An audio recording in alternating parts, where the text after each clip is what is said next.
Today we're talking to Kristina Walker. She's the co-founder and CEO of StarWalker Organic Farms.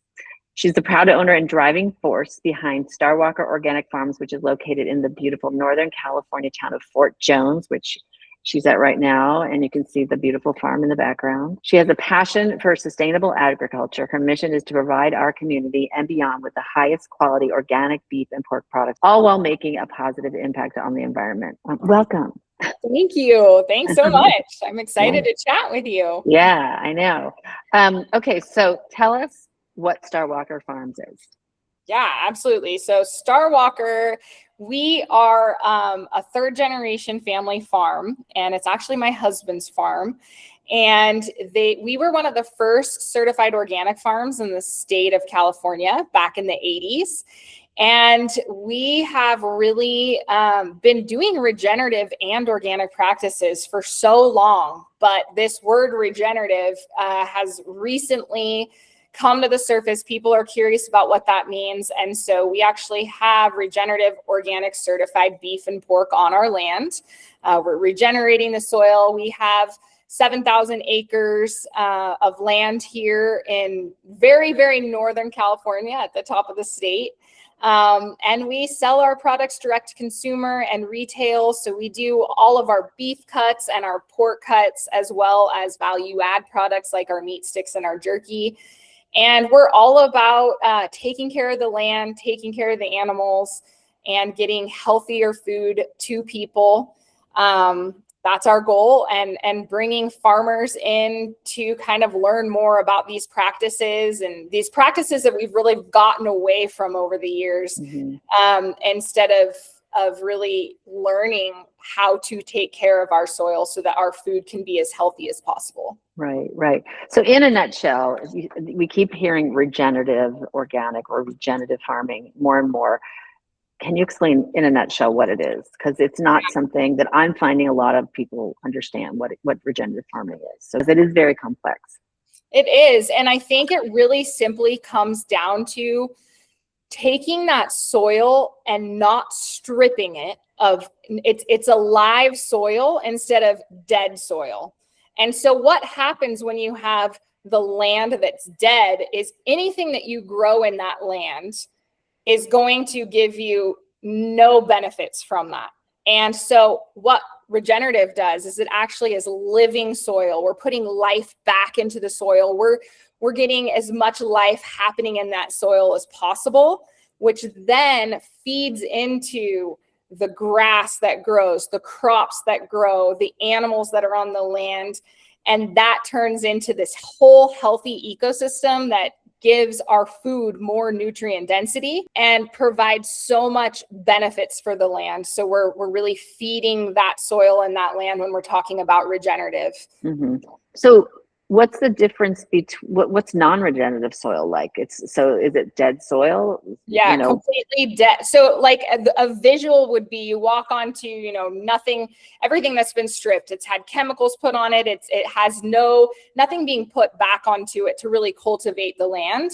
And it's just this dead, it's hard to grow anything. And there's no life in it. And then you go over to what does regenerative look like? And we love to invite people to like walk out into our pastures because it's just beaming with life. So you have animals, you have birds and bees and bugs and like all of these good things that want to be there. And that's the kind of the difference of regenerative, depleted to like living and thriving. How did we get so far away from regenerative? Because it's like now there's a term for regenerative farming, and to me it seems like it should be farming, not regenerative farming, but that's how it should be. Yeah. So how did farming get so far away from that? What really happened was that we were told that we needed to put chemicals. All of this industrial farming started to happen where, it was like, how are we going to feed more people? How are we going to industrialize the food system and make it so that we can feed more people? And a lot of it was, let's go ahead and do everything we can just to focus on the quickest way to do that. And we're stripping, by doing that, it's completely stripping everything, the nutrients in the soil. So I like to kind of tell the story about how my husband's dad, he was approached back in the 80s by a chemical salesman, and he said, you have to put chemicals on your crops or they're going to die, or you're going to have, this bug that's going to eat them all, or whatever the thing was that he was specifically talking about. And he's like, well, I've been doing this already for so long, and I don't think that I have to go and put these chemicals on the land. I don't think that, I think I can continue doing it this way. And it was a scare tactic. It was like, if you don't do this, we're going to lose the land. There's not going to be any land to farm. And so many people bought into that, and they thought, okay, how can we produce food faster? How can we make sure that, we're getting a crop faster and faster and faster? And by doing that, stripping the soil over and over and over again and degrading it for so long, there's no room for the nutrients to actually live and thrive in that soil. So that's kind of how we got here. And those that have been continuing, there's a lot of farmers out there. There's smaller farms that are practicing this regenerative practice, more and more coming along now as people are starting to realize that this is the way that farming has to be done. We need to bring carbon back into the soil. I mean, it's not only healthy for just that soil, but it creates health for the animals, for the people, for our whole entire world and earth. And we need to take care of that. It's Earth Week this week. And so you guys are playing a big role in doing this, in pursuing regenerative organic farming. And so how does this impact the climate, climate change? Yeah, absolutely. I mean, getting that carbon back into the soil, we need so many more people to do that and not strip the earth anymore. And that's exactly what regenerative is. So, I mean, it's Earth Week this week, and more people are focused on it, which is great. And can we go out and get more people to pay attention? We like to tell people to ask questions about where your food came from, and to the farmers, and what are their practices. I think there's a lot of farmers out there that don't know that it can be done another way. And as they start to see the shift and the change that it can be done another way. We don't have to put the chemicals on the land. We don't have to strip it. We can practice rotational grazing. We can figure out, what does that look like? How is that so beneficial for the ground? So all of those things are just so important. So we like to tell people, the everyday person, just ask more questions about where your food comes from. Talk to a farmer, find out what they're doing. And at least if they're maybe not doing regenerative, if they hear more questions coming up, they will start to wonder, wait, why am I getting these questions? Maybe I need to look into this more. We're going to have a page on our website for Earth Week that's going to have a reference, a link to all the different labels that people can go and look for. And so when you're looking for those labels and asking for those labels and talking about those labels, and that can help increase the demand and give those farmers more confident in making the change from conventional to regenerative farming. Absolutely. I think you're voting with your dollars, absolutely, in food. And so if the consumers are demanding that more, and they're saying wait, where's what can I look for? I think it's like a game for me and the people that we know now, going into the store and looking at what labels does this have? Where's the word regenerative? How many times can I spot it? And it's more and more. There's a lot of products out there that have that word regenerative on it. And the more that the consumers are buying those products, the more that it's creating this demand for those products, and we can produce more of that. Yeah. I remember when we came to your farm, it's I didn't really have a thorough understanding of regenerative farming at all. And spending 2 days at the farm, going out, looking at the soil, talking to everybody, and just getting the deep dive, it totally changed my purchasing behavior. I already try and eat as organic as possible, but I started looking in the grocery store for the labels and buying different brands, and just feeling better about what I'm doing, just that it's healthier and also just better for the environment. Okay, so there's all these different types of food. There's grass-fed, grass-finished, etc. So can you kind of take us through all those different types of labels and what to look for and like a good, better, best situation? Yeah, absolutely. So when you see something that says, grass-fed, it could mean many different things. Like the animal was on grass for a day, and so there's most likely grain in that diet. Grass-fed, grass-finished, when you know that it was on grass 100% of its life, obviously that's better. That's a healthier animal. And then you look at the certified organic, meat that you would buy, that beef that you would buy. And that means that there's no synthetic pesticides or herbicides, no GMOs, no synthetic fertilizers, no antibiotics and hormones in the livestock. So that is kind of the organic piece of it. And then when you get even kind of the step above, where now we're talking about regenerative and organic all together, now that regenerative piece brings in the soil health that has happened because that animal has been used a certain way on the land, the biodiversity of the soil. So we've increased that biodiversity in the soil. We've improved the water systems. We're using the animals kind of as part of this ecosystem to graze the land and make it healthier. So it's kind of this whole, stepping stone. And when you're looking at that regenerative, organic, certified product, you're bringing all of that together, which are all key important pieces of that healthy, nutrient-dense food.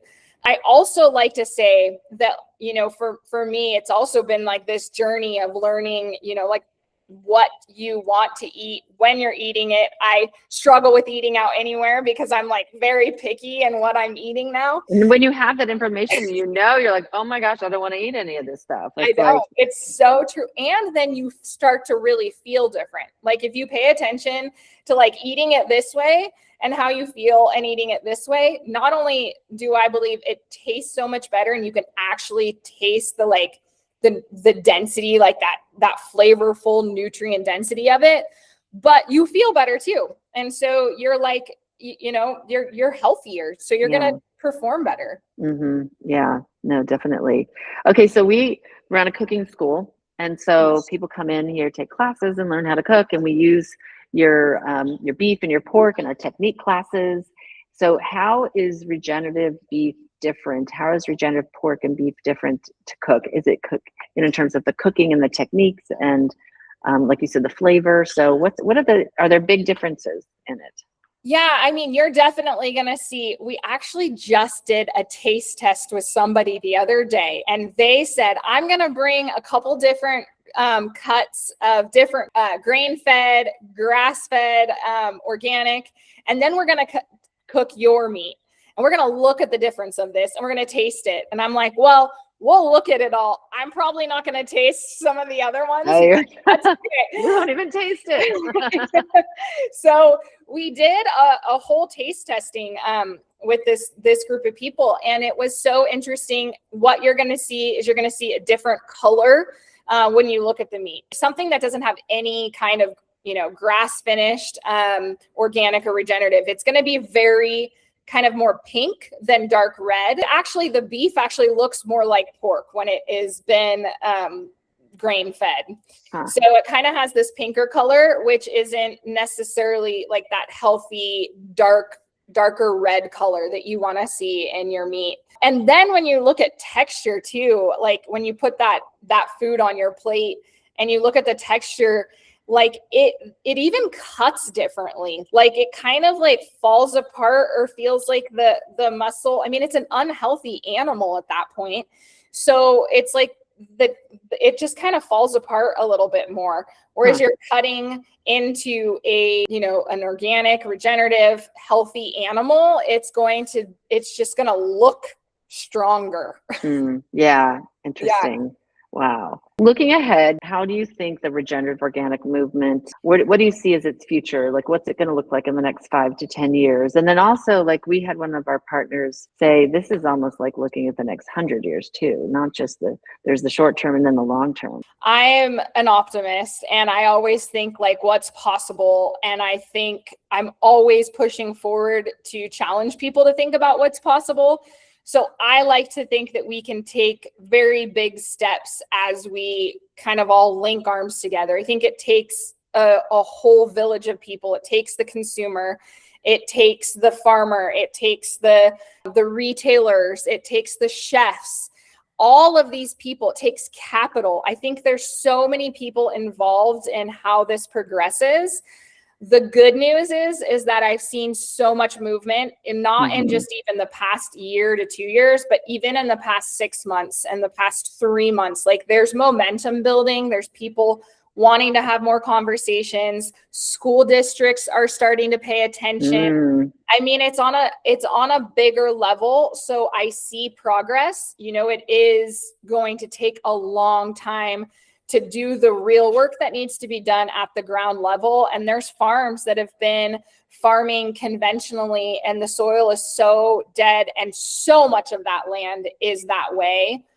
And it has affected so many people health-wise. So I think it will take a long time to get to that point of what we really want to see. But I have hope that it's coming. I think people are paying attention, asking questions. I've done more and more conversations like this that I'm hopeful that we can all just continue to take these steps forward to make a difference, because it affects really everything about our lives, you know, the land that we live on, the people that we are surrounding ourselves. And a lot of people, they start to pay attention when someone near them or themselves, like they've been affected by it because they are sick, they have cancer, they have all these different reasons that there's so much, you know, disease out there, that then people are like, wait, what's going on? Right. So unfortunately, it has come to like that to kind of wake some people up, but people are paying attention. And I think that we just need to have more conversations and educate more. Yeah, educate more. Okay, you talked about nutrient density. So there's a study that came out recently. Is it called Audacious? Is that the organization? Yes. You want to talk about that? Yeah, absolutely. So we do all our meat testing through a company called Audacious. And the cool thing is now you can actually have the data to show people like, what does the nutrient density look like in comparison? You can compare it to other, you know, grain finished or just grass finished products. And the nutrients were definitely off the chart for what our meat, like what we're doing, and others as well. The regenerative or the organic piece is making a difference in the nutrients that you're eating. So it's fun to like actually be able to show that piece. So the data is proving it more than just, oh, it tastes better, or, you know, those kind of things. So higher in the omegas that are important to us, all the vitamins, like all of these things were just higher, so we could actually see that nutrient density. Right. I remember I was clicked on some link where I saw, you know, I don't remember the exact data, but it was like, you know, it was like 30% more of magnesium or 120% more of this. And I mean, you can't argue with it.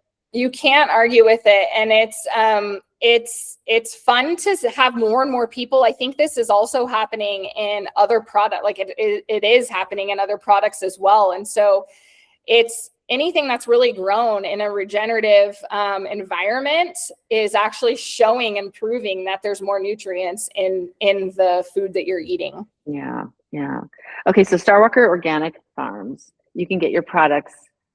Can you get it at the grocery store? You can get them at some grocery stores. So where can people get them? Yeah, so we are in Erewhon.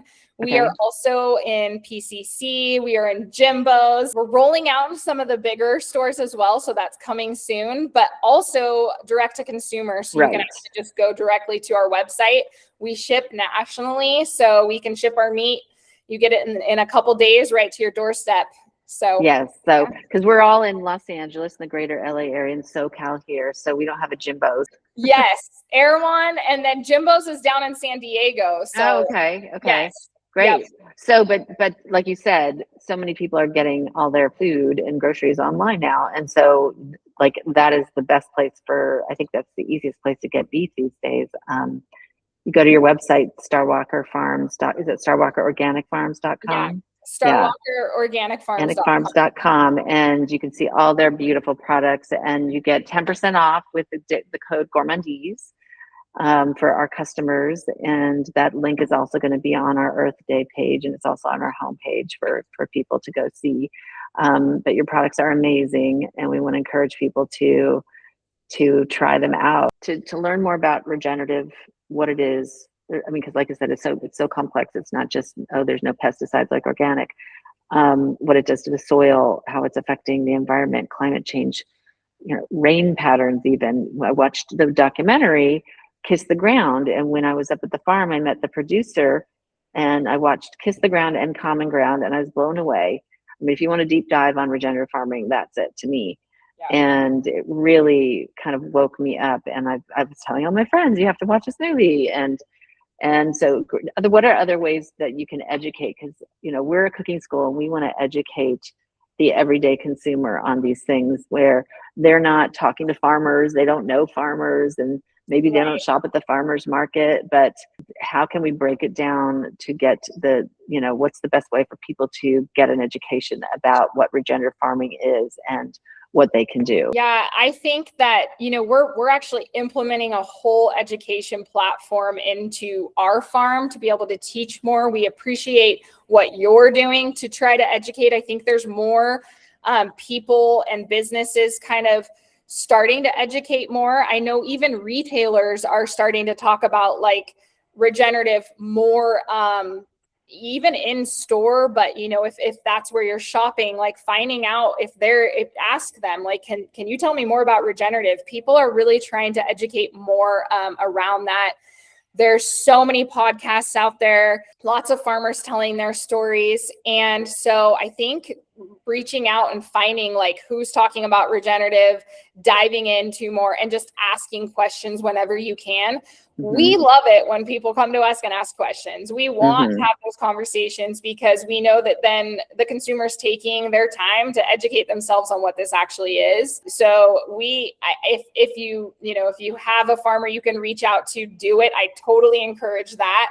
And we welcome it all of the time. Mm-hmm. And then also like field days, like we have a field day that happens at our farm. I know that that's not very accessible down in LA, but I would say that if you can find farms that are offering different, times that you can actually go and look at the land and see what it's like absolutely do that. Mm. We are here to basically help spread the word about why this is so important, and that we're building these systems from the ground up. So we know how important the soil is. We want to share that with people and why it matters for everyone, not just for a farmer, but how that translates. So, we want to, our mission is to get the healthiest food possible to the consumer and to make a difference. So we're really excited just to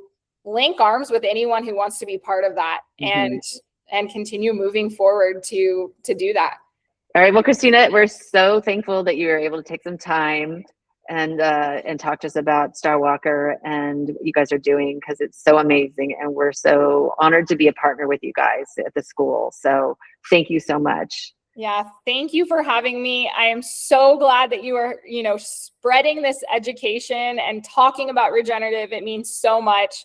So yeah, you guys are doing important work. So thank you. Awesome. Thank you.